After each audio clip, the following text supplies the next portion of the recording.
Հանուն Հոր եւ Որդվո եւ Հոգվույն Սրբո ամեն։ Համբարձեք իշխան կզդրունս ձերի վեր, համբարձին դրունք հավիտենից եւ մտցե թագավոր փառած։ Բացեք իշխաններ դռները ձեր, թող բացվեն հավիտենական դռները եւ փառքի արքան թող ներս մտնի։ Երաշնոր Սրբազան հայր, սիրելի քույրեր եւ եղբայրներ, հայ առաքելական մեր Սուրբ եկեղեցին այսօր նշում է երկրորդ ծաղկազարդը։ Բոլորս քաջ գիտենք առաջին ծաղկազարդի մասին, որ Տեր Հիսուս իր երկրավոր կյանքի վերջին ընթացքում գնաց Երուսաղեմ, մուտք գործեց քաղաք եւ ամբողջ ավետարանական դրվագների մեջ առաջին անգամ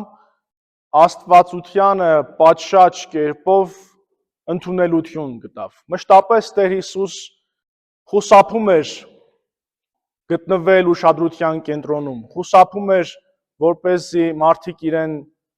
փառք տան, փառավորեն եւ մշտապես մարդկանց միտքը ուղղում էր երկինք, որպեսզի այն զորավոր գործերը, որ նա կատարում էր, դրա ետևում տեսնեն Աստծուն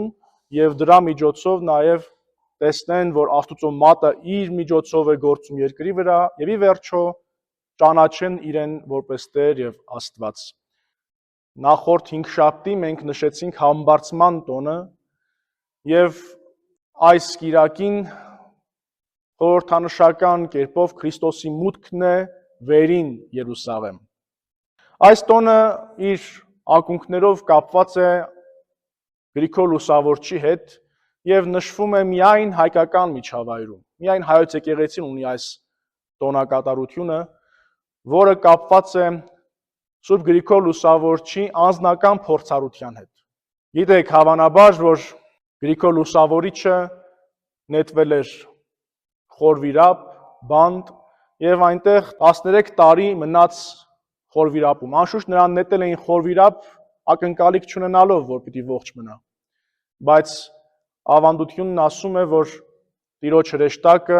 գալիս էր, զորացնում էր նրան, որպեսզի վերջինս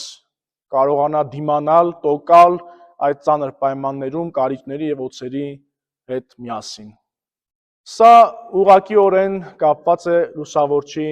հայտնության հետ։ Բայց մինչ այդ հայտնության մանրամասներին անդրադառնալը ընդհանուր գծերով պետք է խոսենք ձեզ ընդհանրապես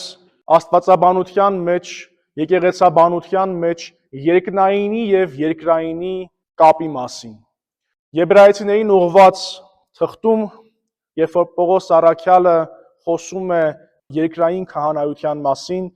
այնտեղ ասում է, որ երկնավոր բաների նմանությունն ու ստվերն է այս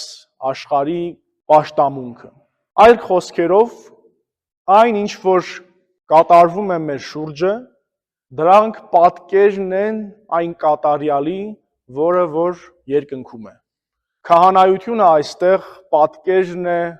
հավիտենական քահանայապետի Տեր Հիսուս Քրիստոսի։ Եկեղեցին, ատյանը, Սուրբ խորանը, Սուրբ սեղանը, դրանք պատկերն են Աստուծո թագավորության, Աստուծո գահի, ատյանի, հրեշտակած խմբերի եւ այսպես շարունակ։ Ամեն ինչ եկեղեցում իր սնունդն է ստանում, իր զորությունն է ստանում Աստվածայինից, երկնայինից։ Եվ կարելի է ասել ամեն ինչ որ մեզ շրջապատում է պաշտամունքի մեջ, դրանք պատկերն են այն կատարյալների, որոնք որ երկնքում են Աստուծո ներկայության մեջ։ Այս պատկերացումը զարգացրեց նաև հրեշտակների մասին խոսելով Դիոնիսիոս Արիսպագացին կամ Արիոպագացին, Օգոստինոս Զիրանելին է խոսում այս թեմայի շուրջ եւ այսպես շարունակ։ Ընկալում կար, որ երկնային իրականությունը իր ստվերով, իր պատկերով գործում է այսօր երկրում։ Եվ ուրեմն, ինչպես որ Տեր Հիսուս երկրավոր կյանքում մուտք գործեց Երուսաղեմ, համբարձումից հետո պիտի մուտք գործեր արքայություն։ այս ընկալումը կար։ Եվ մանավանդ, որ Ավետարանում, Գործք առաքելոցում հիշատակվում է, որ Տեր Հիսուս բաժանվեց իր առաքյալներից, օրհնելով նրանց եւ երկինք համբարձվելով, այդ պատկերը նրանք իրենց աչքով տեսան, ուրեմն նաեւ հետագայում հրեշտակած խմբերի մասին եկեղեցական ընկալումները, երբ որ ձևավորվեցին 9 դասերի հրեշտակած խմբերի մասին, որոնք որ խորհրդանշում են նաեւ երկինքները, որովհետև եկեղեցական ընկալման մեջ առաջին դարերում երկինքը մի ոլորտ չէ մենակ, այլ մի շարք ոլորտներից է բաղկացած եւ այս ընկալումը պատկերավոր կերպով ցույց է տրվում նաեւ Քրիստոսի համբարձման դրվագում։ Ուրեմն Գրիգոր Լուսավորչի հետ կապված ավանդազրույցը գալիս է լրացնելու այս պատկերացումները։ Ավանդությունը փոխանցում է մեզ, որ Գրիգոր Լուսավորչին մոտենում էր հրեշտակած այդ 9 դասերից 4-րդ դասի հրեշտակ, որը գալիս էր եւ զորացնում էր նրան։ Եթե փորձենք հիշել 9 դասերը հրեշտակների, պիտի թվարկենք հետեւյալը. առաջինը սերովբեներն էին, քերովբեներ, աթոռներ, երկրորդ միջին եռյակի մեջ տերություններ, զորություններ, իշխանություններ եւ ստորին եռյակի մեջ պետություններ, հրեշտակապետներ եւ հրեշտակներ։ Ուրեմն ավանդությունն ասում է, որ 4-րդ դասի հրեշտակ էր մոտենում Լուսավորչին եւ նրան զորացնում։ Իսկ 4-րդ դասի հրեշտակ այս դասավորության մեջ, որ հայտնի է Դիոնիսիոս Արեոպագացու երկերից, համարվում են տերությունները։ Նրանք խորհրդանշում են հոգևոր ուժը եւ ազատությունը։ Խորհրդանշում են նաեւ կրքերի վրա տիրելու զորությունը։ Եվ այսպես օրերից մի օր Լուսավորիչ հայրապետին համբարձման տոնից հետո 4-րդ օրը այս հրեշտակը չի մոտենում եւ Լուսավորիչ հայրապետի մոտ հարց է առաջանում, թե ինչու նա չմոտեցավ։ Եվ հրեշտակից այդ հայտնությունն է ստանում, որ Քրիստոսի համբարձման տոնից հետո, համբարձումից հետո Տեր Հիսուս ոլորտ առ ոլորտ բարձրանում էր երկինք եւ այդ օրը 4-րդ դասի հրեշտակած օթևաններում էր եւ ինքը գնացել էր իր եղբայրների հետ ընդունելու Քրիստոսի մուտքը իրենց ոլորտ։ Այս հայտնությամբ վերահաստատվում է այն առաջին դարերի պատկերացումները, որոնք որ խոսում էին երկինքների, տարբեր մակարդակներ ունենալու մասին, որոնք որ խոսում էին հրեշտակած դասերի մասին, եւ Լուսավորիչ հայրապետի այս հայտնությունը, այս տեսիլքը, այս վկայությունը փոխանցվում է հետագայում սերնդեսերունդ մեզ եւ հայոց եկեղեցին տոնում է այս օրը որպես երկրորդ ծաղկազարդ, որպես մուտք վերին Երուսաղեմ։ Եվ հետաքրքրական է նաեւ այն ընկալումը, սիրելիներ, որով որ եկեղեցին տոնում է որևէ տոն։ Տեսեք,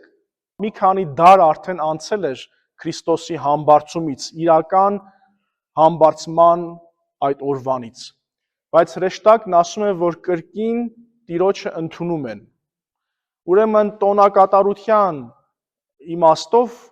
երբ որ մենք որևէ տոն ենք հիշատակում,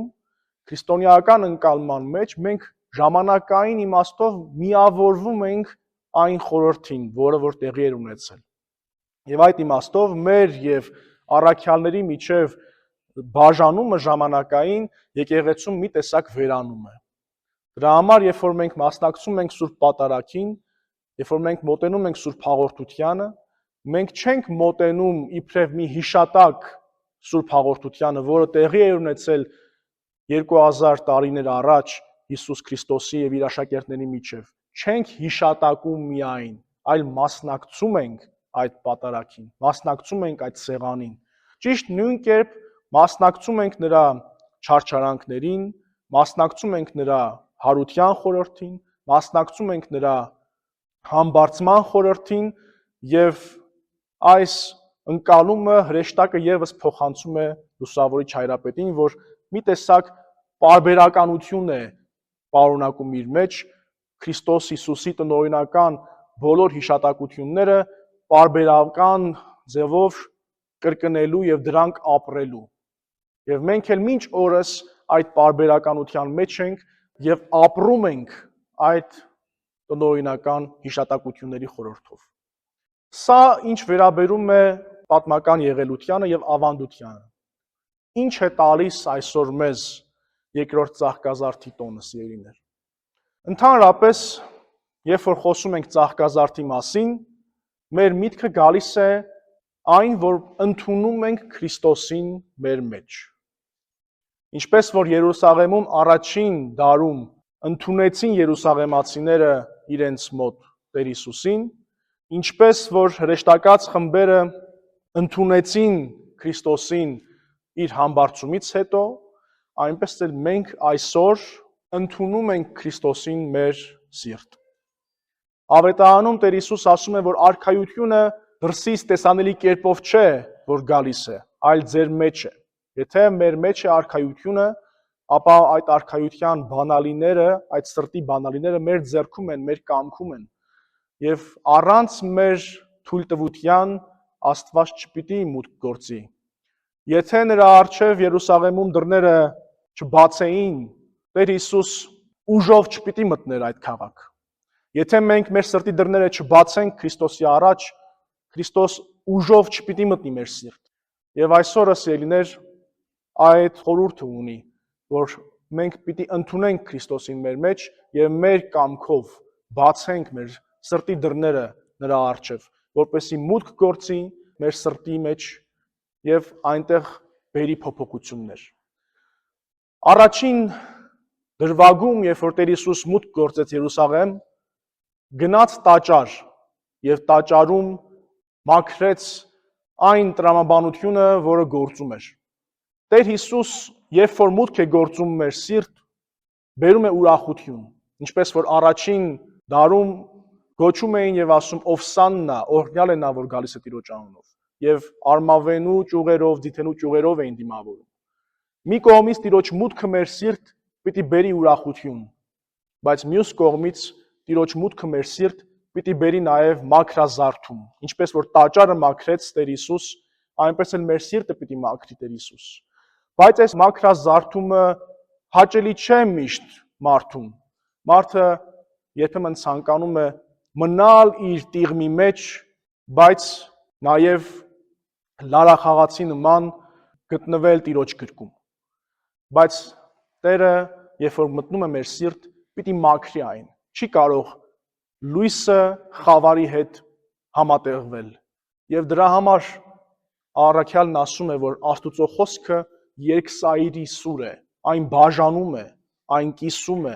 այն խավարը լույսից է զատում, մեղքը առաքինությունից է զատում։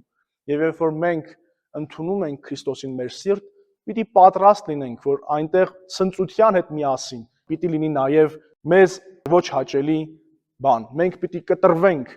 մեր առօրյա սովորույթներից, մենք պիտի կտրվենք մեր սովորական դարձած մեղքերից, մենք պիտի կտրվենք այն բոլոր չար սովորություններից, որոնք որ մենք ձեռք ենք բերում մեր կյանքի ընթացքում։ Ուրեմն երկրորդ ծաղկազարդի խորհուրդը մեզ համար այսօր սա է, որ ցնծությամբ ընդունենք Քրիստոսին մեր մեջ, բայց Երուսաղեմացիների նման այդ ցնծությունը թող կարճատև չլինի մեր սրտում։ Պատրաստ լինենք նաև փոփոխությունների, պատրաստ լինենք նաև մեր սրտի մաքրազարդման, մեր սրտի տաճարի մաքրման։ Եթե պատրաստ չլինենք դրան, պիտի նաև գոչենք որոշ ժամանակ անց խաչը հանիր դրան, ինչպես որ գոչում էին երուսաղեմացիները ընդամենը մի քանի օր հետո։ Ուրեմն մեր սրտում մենք կոչված ենք ոչ թե խաչելու Քրիստոսին, այլ ընդունելու նրան, եւ այդ ընդունելությունը պիտի բերի մաքրման, մաքրազարդման եւ առաքինությունների վրա հիմնման եւ նաեւ սրբության որոշակի ընթացքի։ Այս է այսօրվա խորհուրդը, սիրելիներ, մեր Տիրոջ Հիսուս Քրիստոսի շնորհը, Հայր Աստուծո սերը եւ Սուրբ Հոգու հաղորդությունը լինի ամենքիս հետ, ամեն։ Քրիստոս հարյավ ի մեռելոց, օրհնյալ է հարությունը Քրիստոսի։